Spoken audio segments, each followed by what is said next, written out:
Guys, so today I thought I'd talk about Olaplex and a recent controversy which has kind of gotten a little bit out of hand. I wasn't initially going to comment on it, but I've been asked quite a few times about this and thoughts on it, so thought I would just do a quick video. And sorry if my eyes sparkle oddly. I had a little bit of a run-in with this product this morning. What are they called? The Moonlight, I don't know, these are like the flakes from Danessa Myricks Beauty, and the application not goes so well.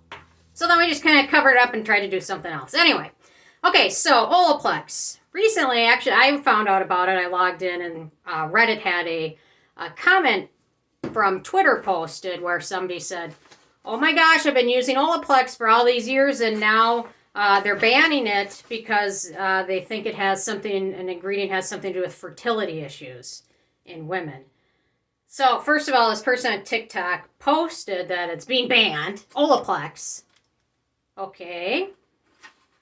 And then they kind of went on to reiterate some of these things about this ingredient. The ingredient is butylphenyl methylpropanol, also known as Lilal. L-I-L-I-A-L.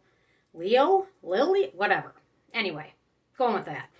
So they're saying that this ingredient has been shown to cause fertility and also be classified as reprotoxic, finding it potentially negatively impacts fertility and also can harm unborn children. This week, or this was printed off from a couple weeks ago, this week a TikTok video claiming all Olaplex products would be banned in Europe went viral with more than 1 million views at the time. So now everyone else is going after they watched this video from this, I don't know what facts they were pulling from or just making things up or total misinterpretation. But anyway, so now that they posted this, everyone's taking to all these social media platforms. Olaplex, be scared, freak out. Don't use it anymore. And if you like it, you should be really freaked out because they're saying it's toxic and things like that. And to be honest, it's actually more of a scent ingredient. Which this product already has enough fragrance in it, but gives things a floral scent to it, and it's used in laundry detergents and household cleaners. They say the European Commission Scientific Committee on Consumer Safety has been monitoring this ingredient for risks. And in 2019, they published a paper that says the aggregate exposure rising from the use of different product types with the ingredient together cannot be considered safe. So they're not actually even just saying just this is unsafe.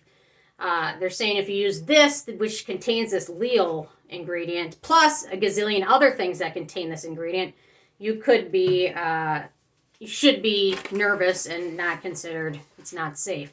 Well, I mean, so specifically Olaplex, they're saying it's aggregate with other products, so they don't even specifically say, hey, if you use Olaplex, you should be nervous. They don't even go on to say that. And to be honest, so they are reformulating it, taking this ingredient out in Europe, in the European Union where it's going to be sold. So they didn't really ever admit that this ingredient was the cause of something. They just said, hey, we'll get rid of it.